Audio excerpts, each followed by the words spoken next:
প্রেম মানে না বয়সের বাধা, চায় না সে রং বা জাতির চিহ্ন, হোক সে নেতা হোক সে জনতা, প্রেম হারায় সকল ভিন্নতা। হৃদয় যখন ছুটে চলে, বয়স তখন থেমে থাকে গলে। ট্রুডো তাই বলেছেন, যেন ভালোবাসা আসে যখন, তখনই হয় জীবন রঙিন। প্রেম মানেই কি শুধু তারুণ্যের গল্প, নাকি ভালোবাসা নিজের সময়ে নিজের পথ খুঁজে নেয়?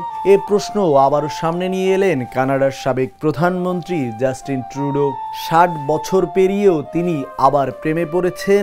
এবার তার জীবন সঙ্গিনী আন্তর্জাতিক খ্যাতি সম্পূর্ণ পপ নায়িকা ক্যাটি পেরি।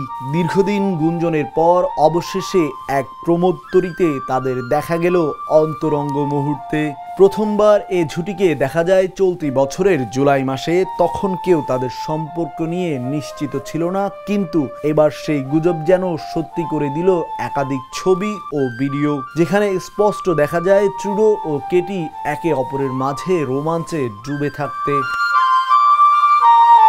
একজন প্রত্যক্ষদর্শী দাবি করেন, মিডিয়ার চোখ এড়াতে প্রমোত্তরিটি প্রথমে একটি বড় নৌকার আড়ালে নেওয়া হয়। লোকচক্ষুর আড়ালে গিয়ে তারা সময় কাটান আরও ঘনিষ্ঠভাবে। যদিও এখন পর্যন্ত এ নিয়ে ট্রুডো ও কেটি কেউই আনুষ্ঠানিকভাবে মুখ খোলেননি, তবে ইতোমধ্যেই আন্তর্জাতিক গণমাধ্যমে ছড়িয়ে পড়েছে এই রোমান্সের খবর। কেউ বলছেন এটি প্রেম, কেউ বলছেন এটি শুধু সময় কাটানোর কৌশল। তবে যাই হোক না কেন, সোশ্যাল মিডিয়ায় চলছে জোর আলোচনা। ভালোবাসা কি তবে আবারও নতুনভাবে ধরা দিল এই দুই তারকার জীবনে?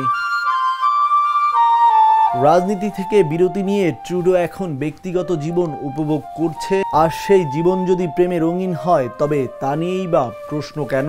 এমনটি বলছেন নেটিজেনরা। পাবেল আলফি, দ্য নিউজ। দেশে দেশে সবার সাথে দ্য নিউজ।